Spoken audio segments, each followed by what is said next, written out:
angiosperms, and for this we have taken into consideration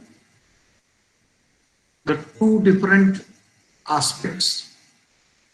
Initially, we have started our discussion with what can be called as an angiosperm, how this angiosperm group is separate than other groups, how this group shows a great diversity in its morphology and function. And also we have seen that how this group has become most successful on Earth today. When we wanted to trace where from this group might have come and what can be the probable ancestry of this group, we started our discussion from two different approaches. On first day, we discussed about the probable time of origin of angiosperms, and we tried to find out the available fossil records and the relationship with present day flora, and tried to seek out whether can we get any clue from these studies. We have noticed that somewhere in the Cretaceous period, there is a concrete early evidence of occurrence of angiosperms on Earth. That too, in early Cretaceous period, the angiosperms, they were meager in number, very less in number, and almost 135 years back in the late Cretaceous, in early Cretaceous, there were few significant findings of angiosperms, and then almost 25 million years back in late Cretaceous period, we have seen that there is abundant record of angiosperms all over the world. So this clearly indicates that somewhere at the Cretaceous period, the origin of angiosperms can be sought, can be found. However, you also notice that the members which were represented in early Cretaceous as well as in late Cretaceous, they belong to the advanced families of dicots and monocots. And because of this, again there is a question mark that if at all the advanced members are present in this particular era, it then indicates that the angiosperms might have evolved much more earlier. And then it was found that some paleologists and taxonomists, they have claimed that the angiosperms might have evolved much more earlier and somewhere in the Permian period, that is at the late Paleozoic era. Yesterday we started our discussion with the probable place of the origin of angiosperms. Again, unfortunately, there is no any fossil record as such. And furthermore, the land mass which is present today, this land mass was not present as it is, which is separated, divided by the water bodies with a different type of seas and oceans. What we have today, the scenario was completely different in Cretaceous period. It seemed that the Cretaceous period was the beginning of breaking up of the Pangea, a single landmass, which gave rise to the 5 different continents, which started moving from the southern pole to northern pole. And even today, this journey is in continuation. So, very interestingly, in Cretaceous period, the land mass was present in the southern pole, and today the land masses, maximum land masses, they are present in the northern hemisphere. And so, the paleobotanists and geographers, paleogeographers, they tried to postulate some hypotheses. The Here was the first who claimed that somewhere in the Cretaceous period, there was a warm tropical climate in the Arctic region, and this Arctic region was having a landmass where all other 5 continents, they were connected to each other, and this was the probable place of origin of angiosperms. For the justification, he claimed that the equal distribution of many advanced families, many advanced genera and species in all 5 continents now, which are separated today by a large water body. This is simply because of that once upon a time all these were connected and they were connected together in the Arctic region. And for this purpose, the Here said that there was a Holarctic region. He claimed that it was a Holarctic region, and this Holarctic region was the probable place of origin of angiosperms. However, unfortunately, now when a large data has been accumulated, now it has been realized that there was no landmass at all. It was present in the Cretaceous period. It was a water body which is known as the Arctic Sea. And furthermore, even the climatological reportings, climatological findings also clearly indicate that never in the history of the evolution of Earth, the Arctic region was having a warm climate, a tropical climate. On the contrary, the Arctic zone always had the temperatures which were always less than minus 30 degrees Celsius. And this particular temperature or this particular range is not suitable for the development and flourishing of any plant group as such. And because of that, the Holarctic region concept hypothesis was under question. Similarly, the areas which are present around the Arctic region, these areas also are very poor in fossil record. There is no any as such fossil record is available. And because of that, this particular concept of Arctic region, it was rejected.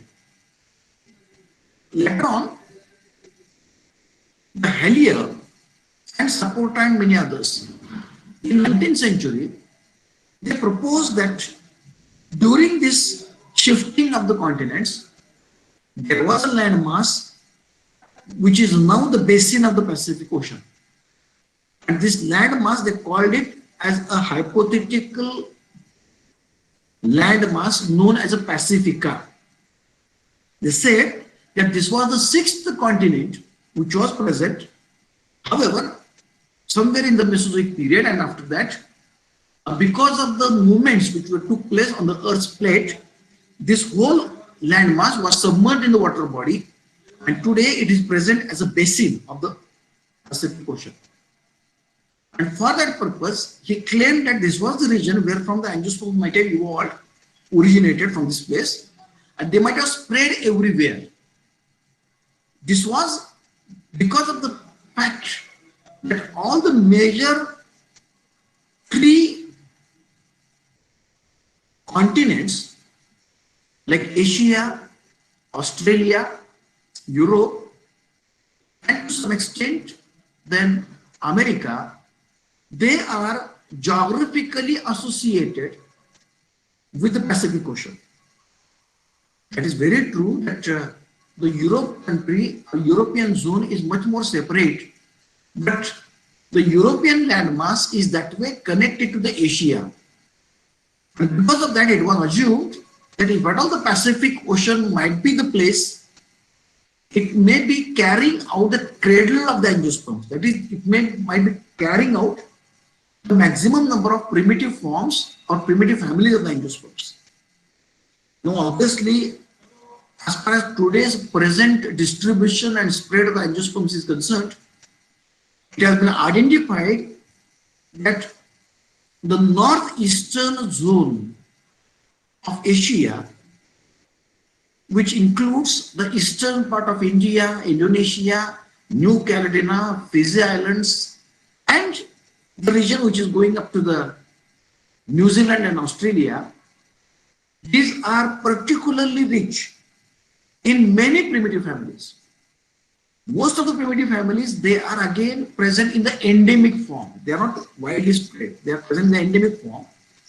And because of that, there was a question mark whether how we can justify the Pacific origin of the angiosperms. Later on, it was found that when we started our gathering information about the cytology and formation of new species, Valentine was the one who proposed that it was not only a one event of origin of angiosperms or origin of any plant as such or any plant group as such, but it is a continuous process of evolution, and the regions, the marginal areas where the favorable and unfavorable conditions prevail, these are the probable areas where the speciation, formation of new species takes place. And for this purpose, he claimed the species pump hypothesis. And in this species pump hypothesis, he said that regions, because ultimately the landmass which is present, almost 1/3 of the landmass is covered with the deserts. And then he claimed that the margins of these deserts, which are favoring the marginal and seasonal unfavorable and favorable conditions, this is the region where the rate of speciation is much more high, and then this must be the region where the angiosperms might have evolved. When we started our discussion, we have seen that the East Asian region, even though it is rich in primitive angiosperms, this region is also equally rich in advanced families also. And for that purpose, one has to justify how these two things together, on one side the primitive members which are prevailing, and on the other side the even advanced members which are prevailing together, how this should be justified. And for this purpose, a taxonomist and phytogeographer Stebbins, in 1974, he proposed a concept of museum hypothesis. He suggested that almost in all 5 continents, we can say the 4 continents, wherever in the Cape of Capricorn and around the equator, where the tropical belts are present, tropical vegetation is present. This tropical vegetation is present in 2 forms, in the evergreen forms, evergreen tropical forest, rainforest, and tropical deciduous forest. And he said that these are the regions where the favorable conditions, they are present at the maximum period, maximum time. And so these regions, they are not acting as the origin of the place, but they are acting as a museum. And because of that, even the northeastern Asia and other tropical belts, including the tropical forests which are present in Mexico and Brazil, that is the Amazon, the tropical forests which are present obviously in the Africa, that is in Kenya, Namibia, and many other areas, the tropical forests which are present in India, China to some extent, and the tropical forests which are present in these areas, particularly where northeastern zone is present.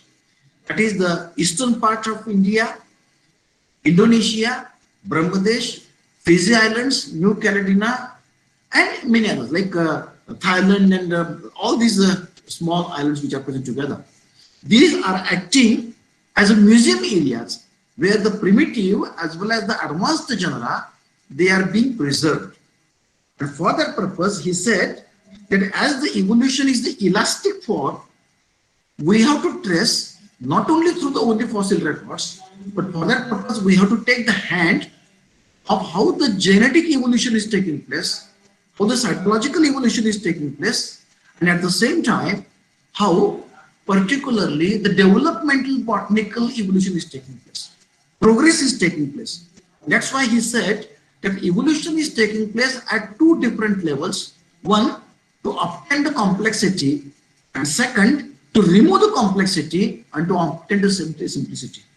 Where the Stebbins has proposed the concept of museum hypothesis, he said that all the angiosperms which are prevailing in these areas are also showing the richest flora and fauna. Means these tropical rainforests, they are showing the maximum number of insects, they are showing the maximum number of birds, they are showing the maximum number of reptiles, and even they are showing the maximum number of mammals. And Stebbins, his concept of museum theory, he said that the plants or angiosperms are coexisting in this area, and because these plants are taking help, they are taking the support, they are taking the cooperation of all this animal fauna also.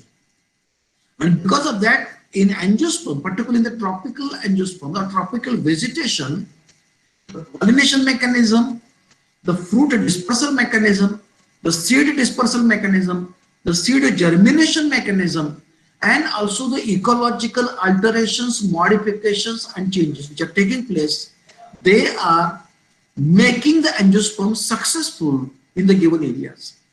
And because of that, at the end, we have seen that even the question or the issue of probable place of origin of angiosperms was also a question mark, and we could not pinpoint it. Now with this particular background, let us go ahead and let us try to trace the correlation and ancestry of the angiosperms within the existing other plant groups. Dear friends, let me tell you one thing, that there are more than 21 different hypotheses they have been forwarded still so far. Simply the hypothesis like the chlorella, the algae which is present in the marine environment, a single-celled algae. So it has been claimed by Marian that chlorella has given rise to the angiosperms through the progressive evolution. And many other forms like Cara, Hydrodictyon, even the marine kelps, they have been tried once and or other times that they have been considered as the probable ancestors of angiosperms.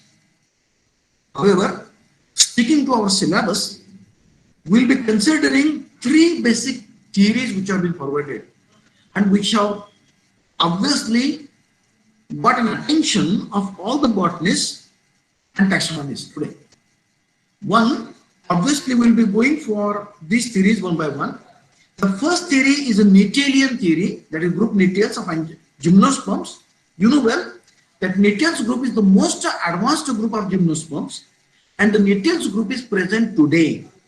So angiosperms, on the other hand, they are compared with this existing group, and it is suggested that the Natales may be a probable ancestor. Likewise, with the beginning of the gymnosperms, somewhere in the early Mesozoic period, it is a Triassic period, one group evolved, and this group was very close to cycadales or cycas today. And this group was called as a Benititales or Cycadoidea.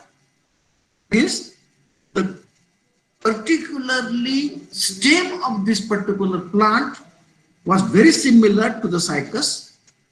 Even the stem morphology was very similar to cycas, but the leaf architecture and floral architecture, also spore architecture, was very similar to that of ferns. And because of that, it was called as a Cycadoidea. Obviously, the stem was known as a Benititales. Even the Benititales name was given to the fossil flower of this. So it was a fossil gymnosperm which was present on the earth somewhere in the Triassic period, almost 240 million years back. Unfortunately, this was a small group and it became totally extinct. It is not present today at all. Similarly, likewise, there was another group which was present at the end of Paleozoic period. That is, at the Paleozoic period, in the Carboniferous period, somewhere 320 million years back. And later on, at the end of the Paleozoic period, that is about 285 million years back, in Permian period, There was a group which was known as a fern, but these groups, they were seed bearing ferns. That is, they were having one more advantage, and that they were maintaining the gametophytic phase and sporophytic phase together. So obviously when we talk about the seed, this is the sporophytic phase, whereas the pteridophytes, they are themselves sporophytes which are bearing the gametophytes in the endosporic form.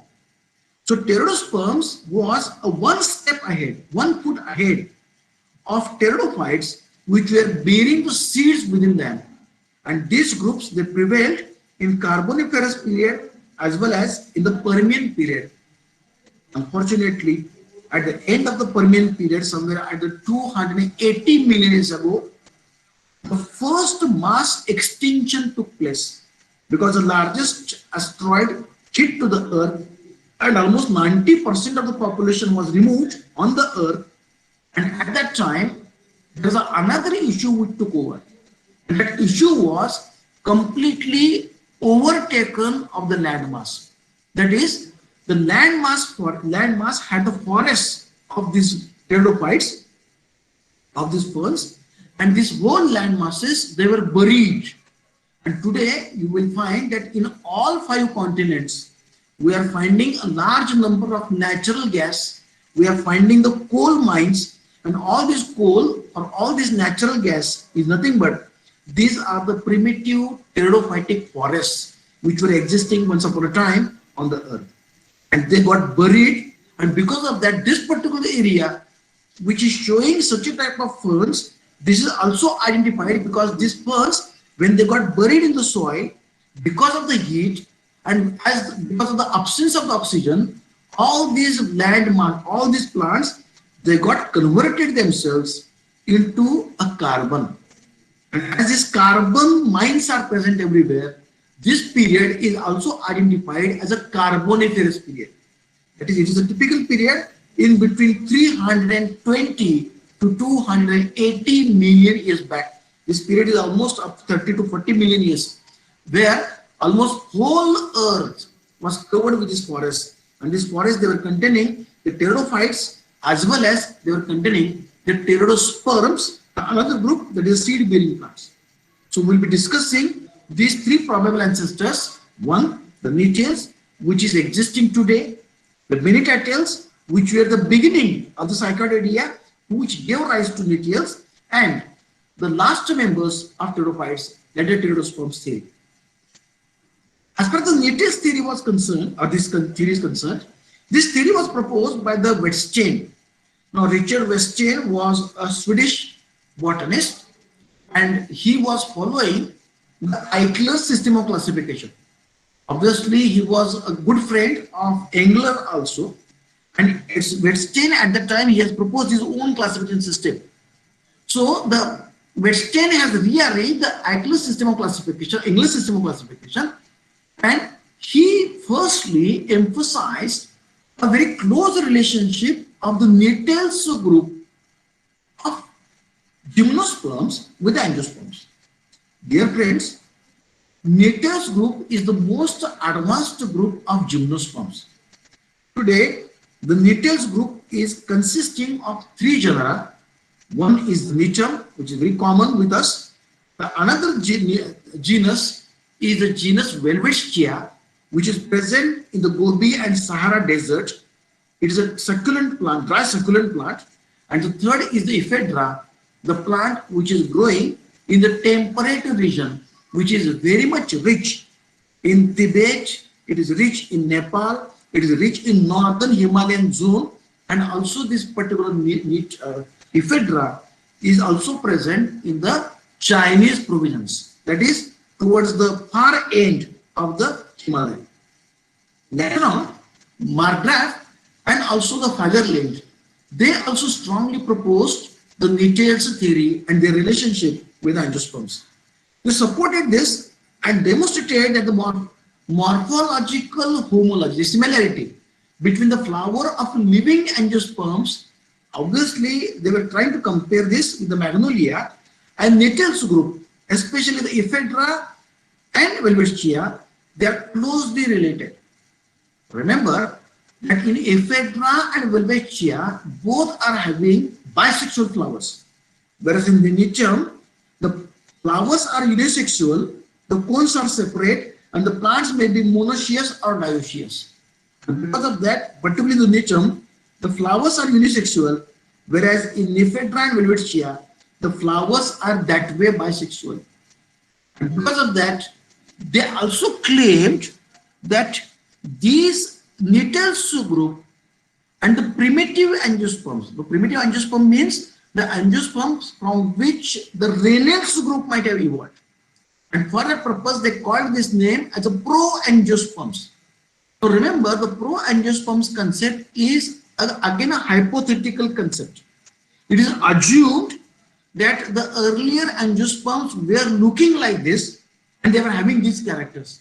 Unfortunately, such a type of any living record is available, and there is no any fossil record is also available. And that's why the pro-angiosperm group is a totally hypothetical group. And it was assumed that somewhere from these pro-angiosperms, they might have evolved from a common ancestor. Means actually Hagerlit and later on the Arnold, they both suggested that the Nitals group and the angiosperms, they might have evolved from a common ancestor. This common ancestor on one side, it might have given rise to the Nitals, and on another side towards the angiosperms. Now remember, pro-angiosperms, they were expected to be bearing the bisexual flowers. Now you know well the nature. We have seen on left side, you can see the male cones which are present in the form of a catkin, and again obviously on the right side you can see the female cones. Actually these are the seeds, not the cones. These are female cones, obviously the female cones which are bearing the Nitum seeds. So this is the Welwitschia.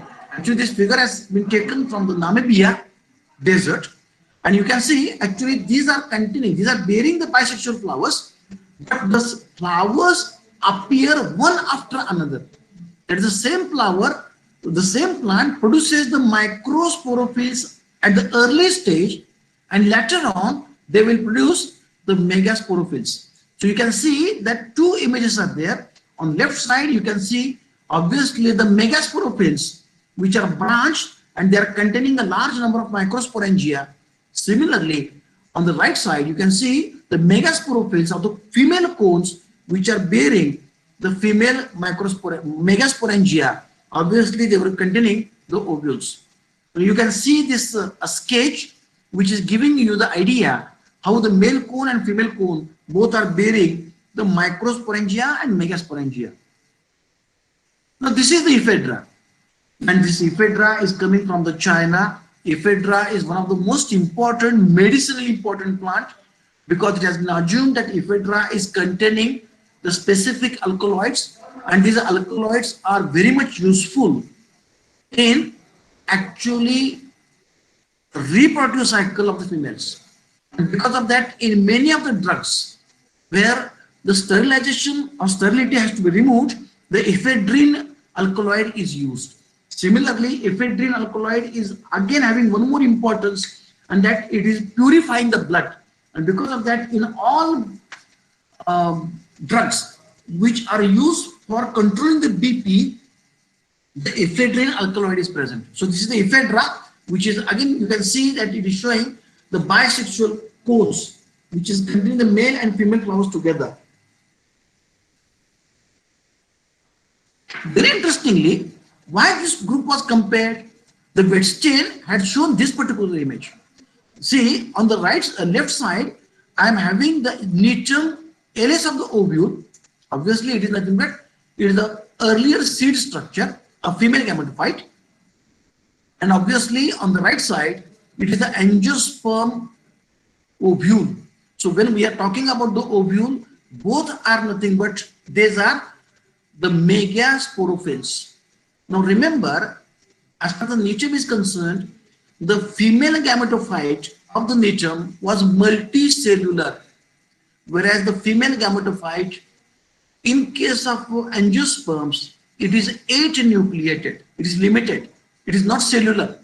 Secondly, the nitum is containing the endosperm, which is developed before, that is a nucellus. It is developed before the fertilization.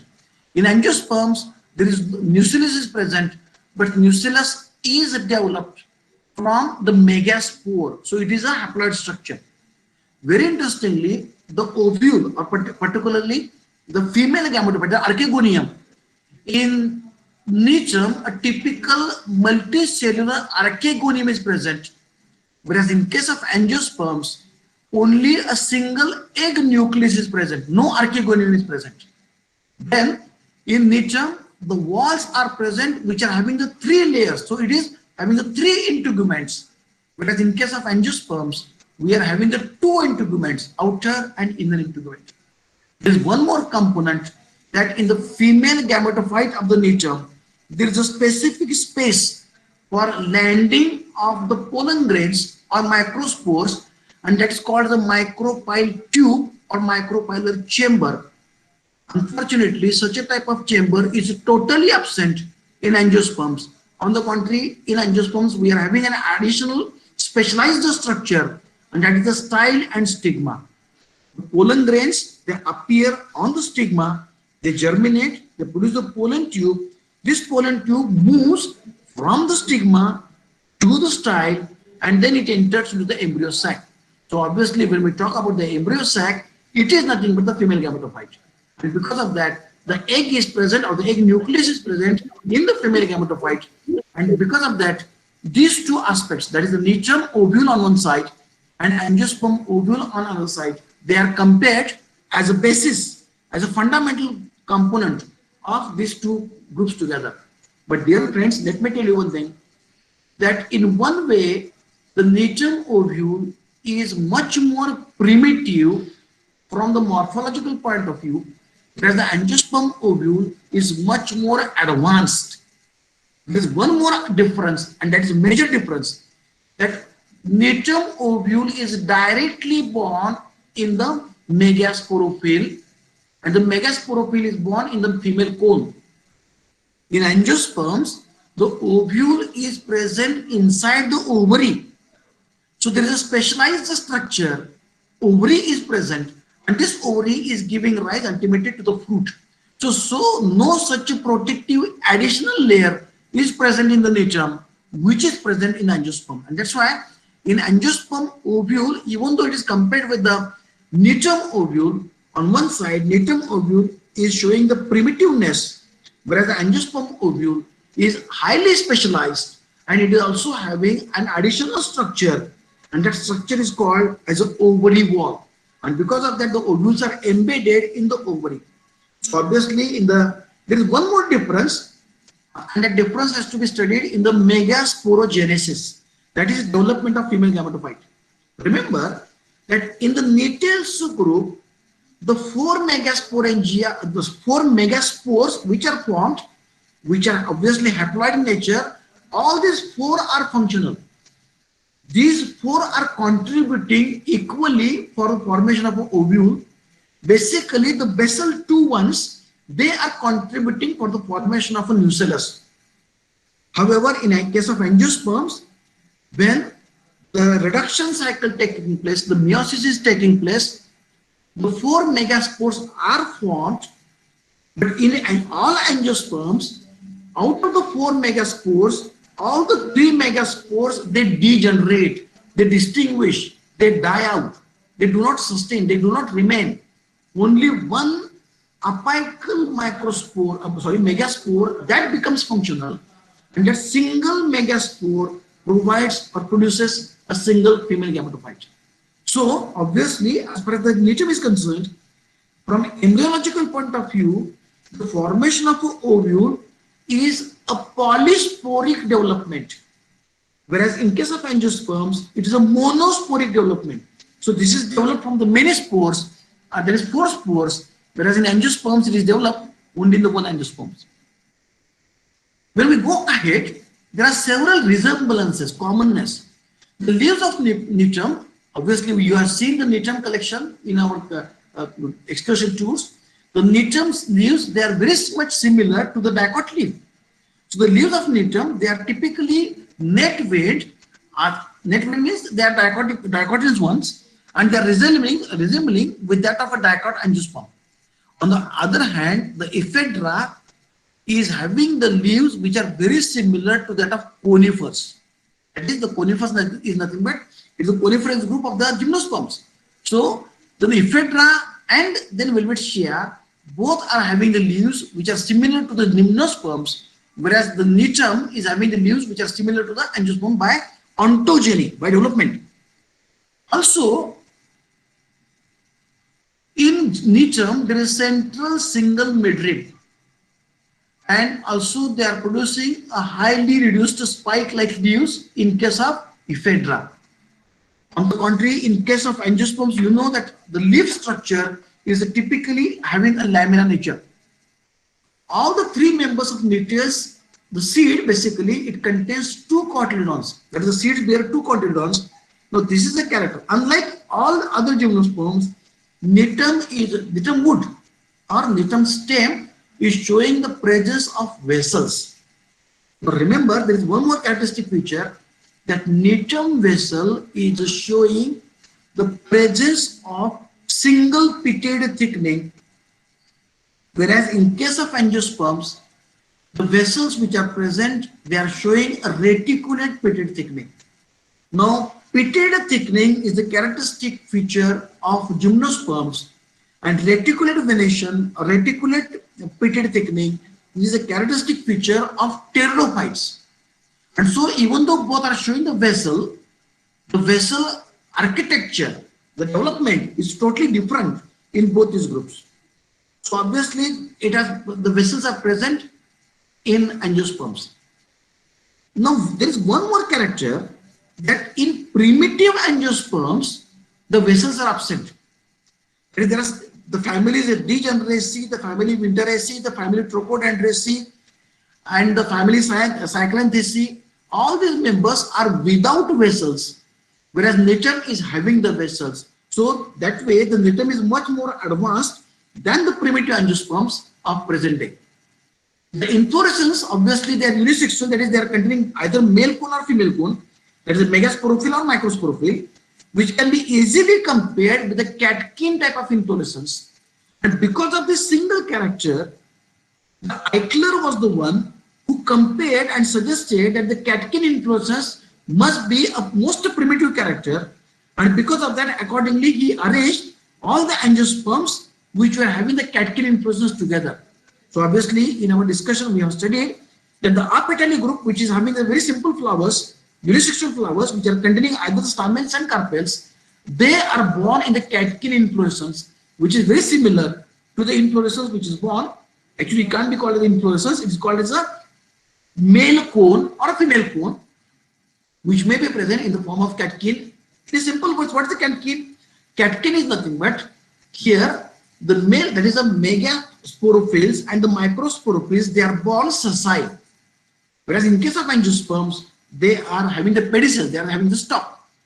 So amentiferi angiosperms, they are compared here like Jaglanaceae, Betulaceae, Cajuranaceae, Urticaceae, Moraceae, Lauraceae, Piperaceae, and many others. So this is a comparison where they are having a common form of inflorescence. Unlike most gymnosperms, ovules of the nucleus, they have the close resemblance with those of the most angiosperms in possessing two integuments. In angiosperms also, we are having the two integuments. In Nitum also, we are having the two integuments. That is the coverings, which are present over the ovary.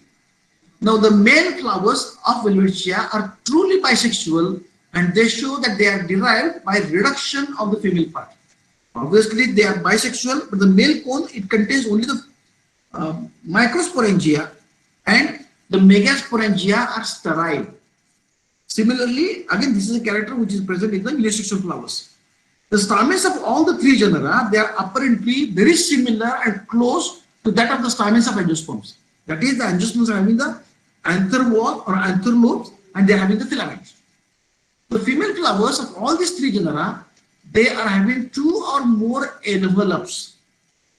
around their nuclei or nuclei. Nuclei means the nuclear structure, that is the female gametophyte.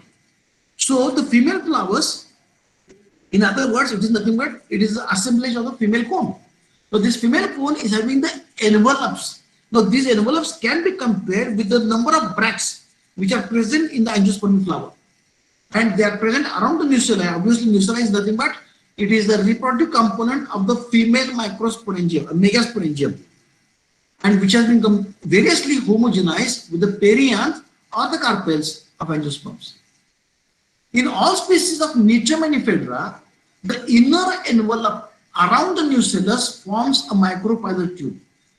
Means, actually, from ontogenical point of view, they are having the three integuments, but the third integument is developed from the female gametophyte, and that's why it is compared and it is related with the formation of a micropylar tube.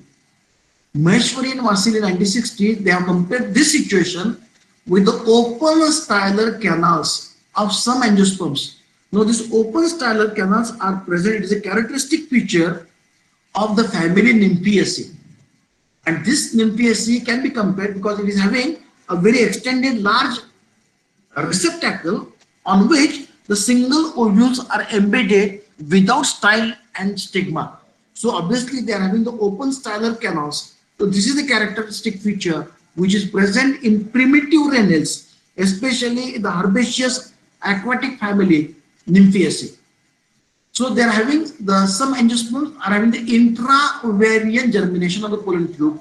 That is, obviously in our case, the pollen tube, the pollen grain germinates on the stigma, a special structure, whereas in case of Nymphaceae, they germinate in the cavities.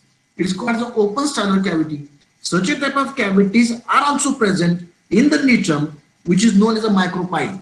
So in the micropylar tube, the microspores they germinate.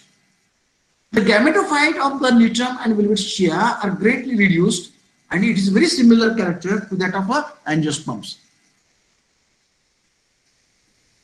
As I told you, in the nichum, the embryo sac, that is the development of female gametophyte, is a tetrasporic development. All the 4 megaspores are functional, and both the male nuclei fuse with the female nuclei of the female gametophyte. On the contrary, free nuclear divisions are totally absent in the nichum and Welwitschia, and only in the one gymnosperm, that is Sequoia. Sequoia is the one which is belonging to the group Coniferales. So the free nuclear division is totally absent in gymnospermous group.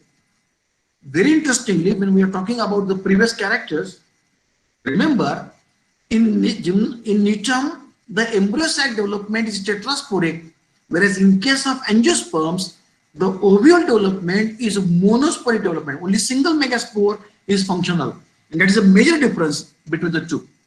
So obviously, unfortunately, these two outward resemblances, they are not borne by the anatomical developmental studies.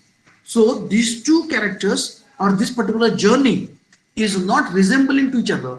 On the contrary, it seems that they are both are having their own separate parallel evolution. The members of Nichels, in several respects, they have attained an evolutionary level much more higher than that of primitive angiosperms. For example, in case of Nichels, obviously we know that leaves are having a dichotomous characters. Obviously, they are having the vessels, and obviously the Nichels group itself is ecologically much more advanced because the Nichum as well as the Welwitschia, they are compatible and they are having a succulent nature. They can survive even the extreme conditions on the environment. And this is nothing but it is the last stress that definitely the Nichels group, it might have evolved from the primitive Psychodidia group in the Mesozoic era. Remember, in the Mesozoic era, the temperatures were much more higher than present, and obviously they were having a typical hot tropical environment. So the tropical environment which is generally present in the deserts, and all these morphological characters, they are exhibited by the Nichum. And because of that, it seems that Nichels group is much more advanced, higher than the primitive angiosperms, particularly in two groups. We will find that simple characters are present. One group is the Reynolds group, where the Magnoloidae group is present, or myeloid members are present. And the second group is obviously the angiosperms, which are having the simple unisexual simple flowers, and that group is called as the amentiferae group. So Reynolds group on one side, which is having the bisexual flowers, and amentiferae group on the other side, which is containing the unisexual flowers. Both these, they are much more primitive than the niches, and because of that, it seems that Nitium is much more advanced. The whole group is much more advanced than angiosperms.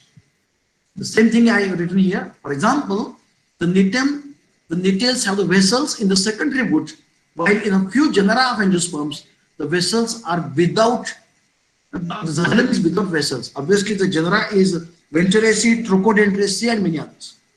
Furthermore, Thomson in 1918, much more earlier, he has shown that the vessels of nitales originated in an entirely different way than that of angiosperms. Simply because in nitales, the vessels are showing the pitted thickening on the boundary, whereas in case of angiosperms, they are showing the reticulate pitted thickening on the boundary. That's why both are ontogenically separate from one another. The similarity between the nitales and angiosperms on the basis of number of cotyledons also appear to be due to convergent evolution. Means it has been suggested that the primitive angiosperms, they were containing more than 2 cotyledons. Obviously in the dicots we are having the 2 cotyledons, but primitive angiosperms, even there are some families like Venturaceae, the Trochodendroceae, which are showing the many cotyledonic condition, polycotyledonic condition. It means the angiosperms initially in a primitive form, they were containing many cotyledons. Unfortunately, the nitales, they contain 2 cotyledons. So obviously these two groups again show much more similarity, much more dissimilarity as far as their embryological development is concerned. It is interesting to note the presence of 3 to 4 cotyledons in one of the extinct primitive angiosperm, and the genus is Degenria. Degenria is very close to the Venturaceae and Trochodendroceae, and in that group also many cotyledons are present. The reduction and loss of archegonia in Nitium, it might have resulted in the split of that group and in angiosperms, and this must be because of the parallel evolution.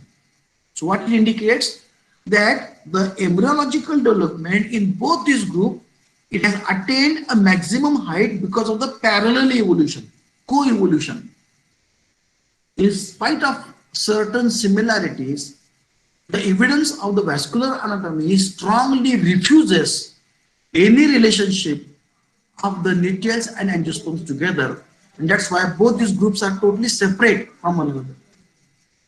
Remember, this particular issue was considered by the Eichler, and later on the same was followed by the Wittstein and later on by the Engler and Prantl, and because of that they have placed the gymnosperms at the beginning of the angiosperms.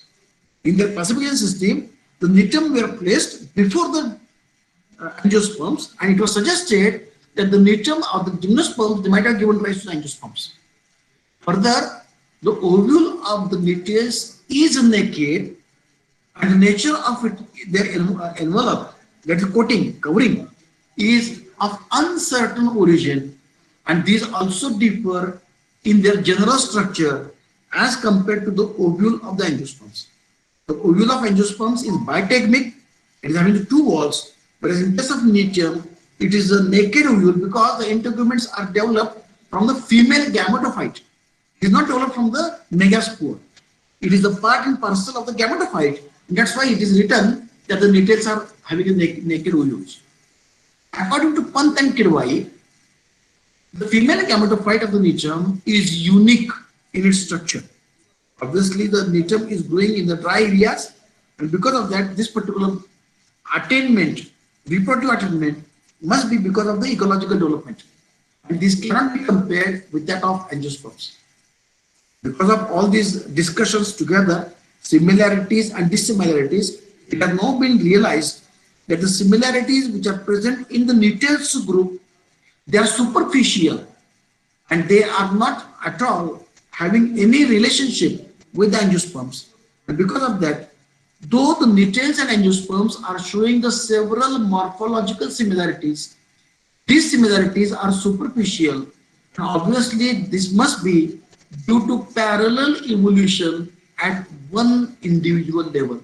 It means the gymnosperms, the nitales and angiosperms, they might have evolved from a very old primitive common ancestor. And because of that, the angiosperms cannot be called as an ancestor, the nitales cannot be called as a primitive probable group for angiosperms. When we are comparing this particular gymnospermous group, today we will be continuing our discussion with one more group, as I told you at the earlier stage, and this group is called the Benititales.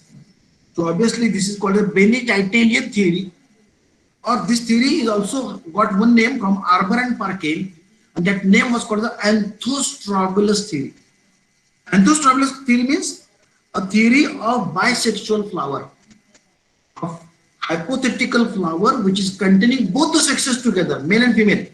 That is, amens are present and carpels are present together in a single flower. So this theory was proposed by Saporta and Marian. Remember, Benititales were present, or they were existing on Earth almost 240 million years ago. The Benititalian fossil records are available in Triassic period. The Triassic period is nothing but it is the beginning of the Mesozoic period.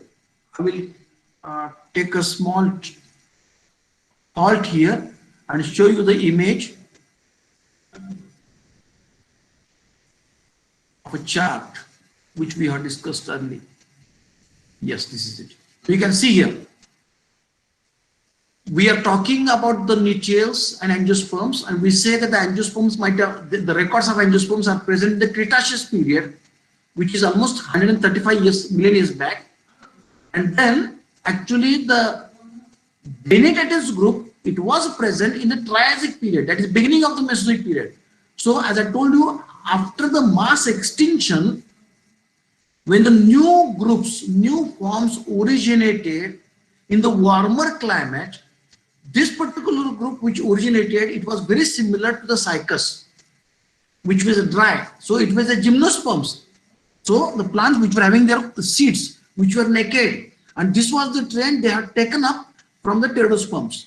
And at this Triassic period, the Benititalian group was existing.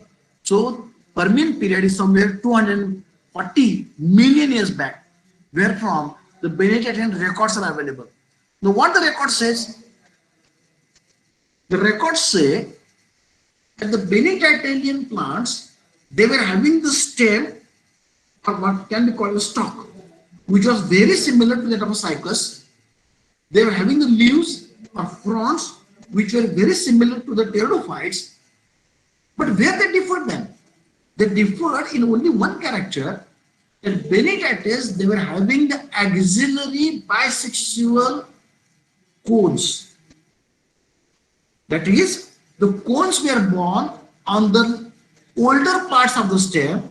They were called as a bisexual flower. So as the male and female both were present together, that is the micro and megasporangia were present together. That's why they were called as a Benititalian or Cycadoidea.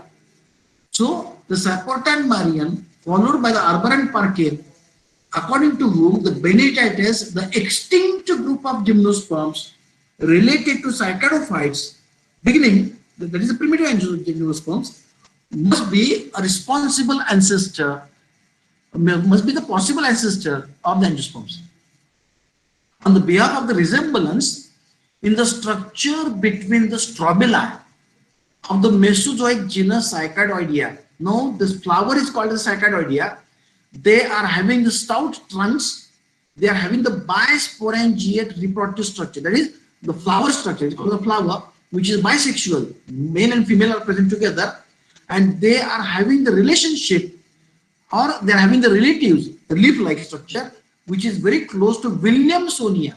So the leaf structure is called the Williamsonia, and that's why this was compared with the flower of Magnolia of present day. So the flower of magnolia was compared with the bisexual strobilus of this Benitatius group. Now this is the restructuring of the image. Now this is not the actually figure, or it is not the actually photograph, but this is a reconstructed image. It is a drawn. How this must be looking before. So you can see on one side, it is a cycadoidea which is having the trunks, and on the trunks the flowers must be born, and it is having the fronds which are very similar to lycus or palm. And then there is another imaginary figure of Benitatius group which is showing a bisexual flower. So actually the flower is having the microsporangia toward the periphery and male or female sporangia at the center. So you can see this image, Benitatius. The plant is shown at the center. Now from the plant we have to go to the right side. Let us start from the bottom of this image. At the bottom we are having the tip. Then toward the right side you can see the image of a bisexual flower.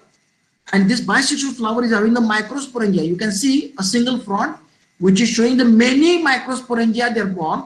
The same structure is shown at the top again.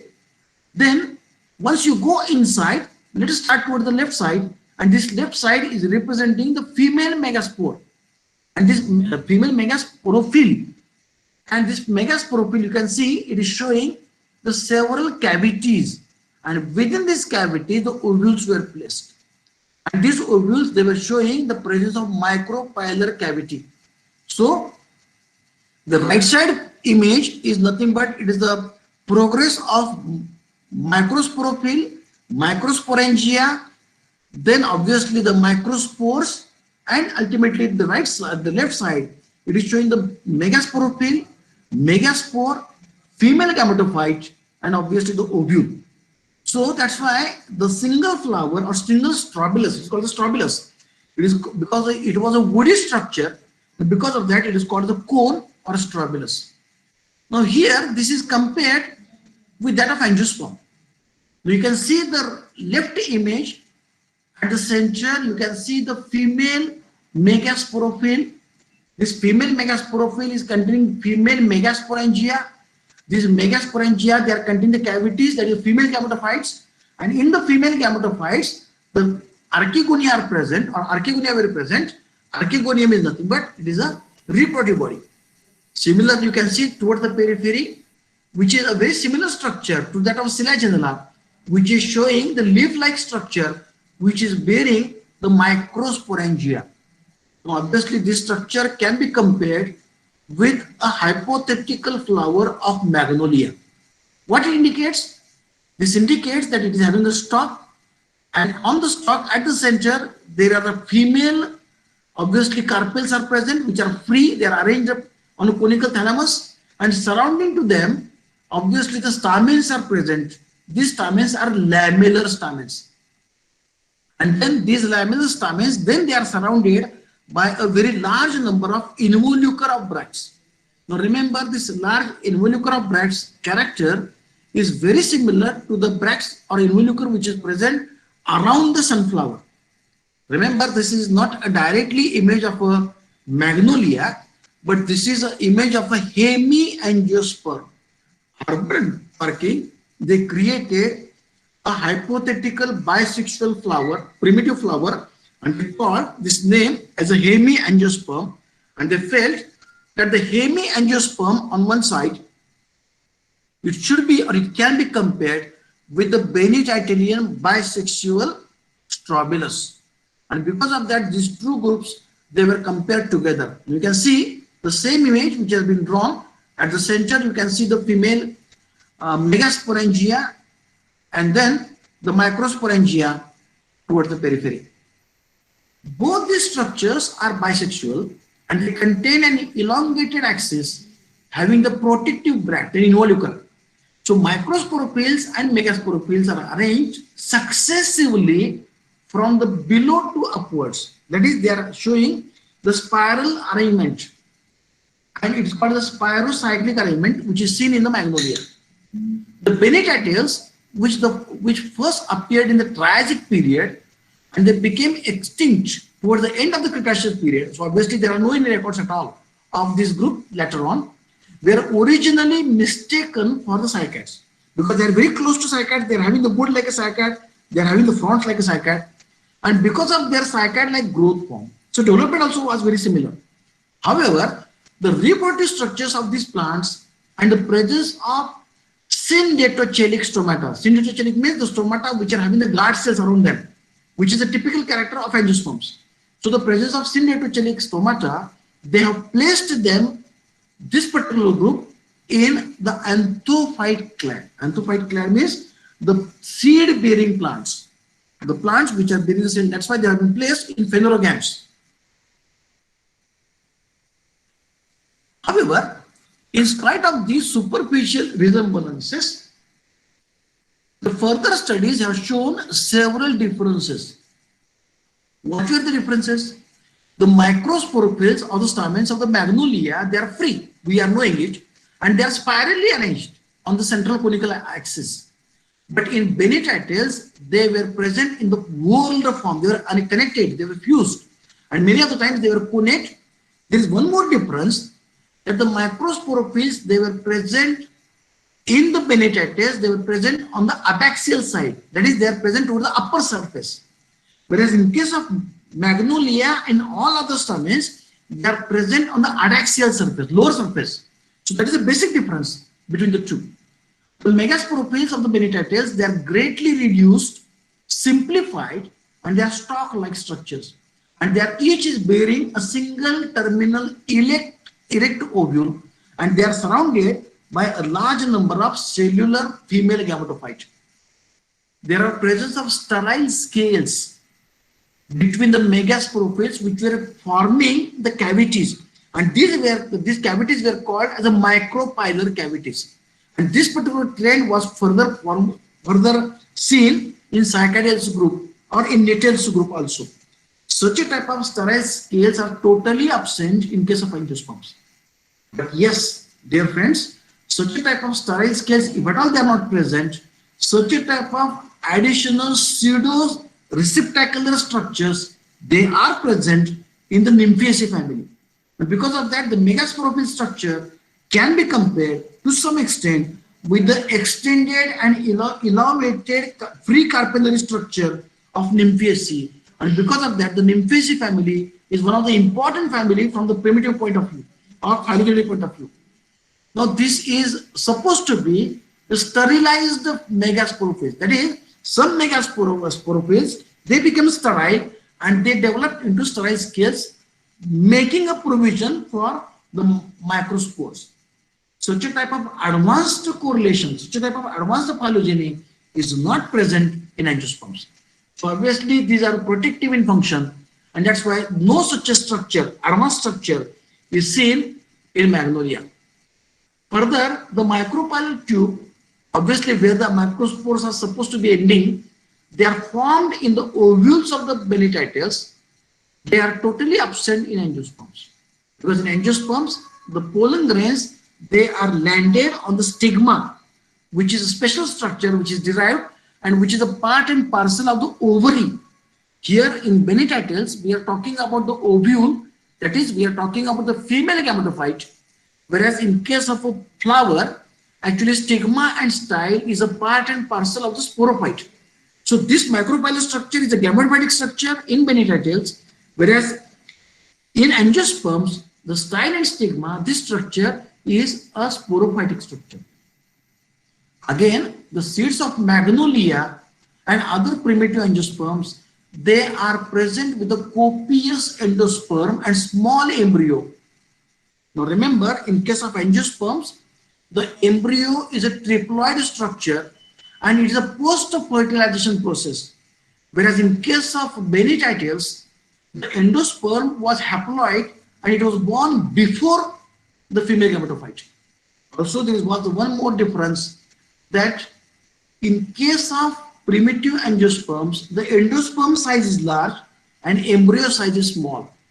Unfortunately, in advanced angiosperms and in pteridophytes, the endosperm is very small in size and the embryo is much more larger in size. So large embryo and small endosperm is an angiospermic character, whereas the large endosperm and small embryo is a gymnospermous character. So obviously, while the seeds of Bainetitles, they are non-endospermic and they are with large embryo. So this is again the structure which we have discussed about the bisexual flower of Cycadoidea, and this is the comparison. This is the Arber and Parkin's hypothetical hemiangiosperm, the image which he has created, and he felt that such a type of angiosperms has to be found or has to be identified, has to be located in the fossil record, and then it can be compared as a primitive angiosperm. And then he also created what is known as a proanthostrobilus. So hypothetical hemiangiosperm and proanthostrobilus, these are the intermediary stages from a bisexual strobilus to proanthostrobilus to the primitive flower of angiosperms. Lastly, the Bainetitline stem is a typical gymnospermous stem or gymnospermous wood. What does it mean? In all gymnosperms, the pith is large and they are having a very thin, small vascular cylinder. Now, this particular character can be compared with obviously the palms, in which the pith is much more larger and the vascular tissues are present towards the periphery, and obviously they are having a thick cortex. On the contrary, in the angiosperms, now you are knowing all the wood, sagwan gya, shiso gya, babul gya, in all these plants, what is the type of wood? They are having a very small pith, or the pith is totally absent, and they are having a very large wood structure. आपण ज्याला लाकूड म्हणतो ते काय असतं? Actually, it is a vascular structure, it is a wood, and then it is having a very thin cortex. म्हणजे आपल्याला तुम्ही बघितलं असतं, एक छोटं उदाहरण सांगतो, हे पटकन तुमच्या लक्षात येऊ शकेल. तुमच्या डोळ्यासमोर निलगिरीचे लाकूड आणा. निलगिरीची साल अत्यंत पातळ असते, पेरूची साल अत्यंत पातळ असते, आणि मधला सगळा ठोकळा असतो, that is the wood. So in angiosperms, the cortex is thin, the pith is small, and we are having a secondary wood.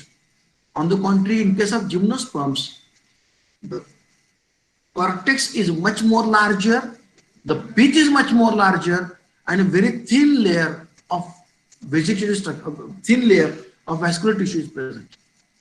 So there are also much more differences as far as the wood is concerned and the structure, architecture of the wood is concerned. There's one more major difference, that in the phloem of the Bainetitline wood, the companion cells are totally absent. Whereas in case of angiosperms, in all angiosperms, right from the primitive to advanced, in all angiosperms, the companion cells are present in the phloem tissue. So companion cell is a one step ahead of the evolution. In angiosperms, such type of structures are not reported in the gymnosperms. All these differences, they clearly indicate that Bainetitles cannot be considered as the ancestors of angiosperms, but the similarities with the angiosperms most probably might have resulted due to a common ancestry much more earlier, and we have to search this ancestry somewhere in the pteridophytic group, and obviously the further progress through parallel evolution. Obviously, Arber and Parkin at that time only they have suggested and postulated that these two groups they had a common origin from the seed ferns, and from the seed ferns only they diverged very early and developed independently. So angiosperms, they have evolved with a parallel evolution independently from the seed ferns as it was postulated by the Arber and Parkin.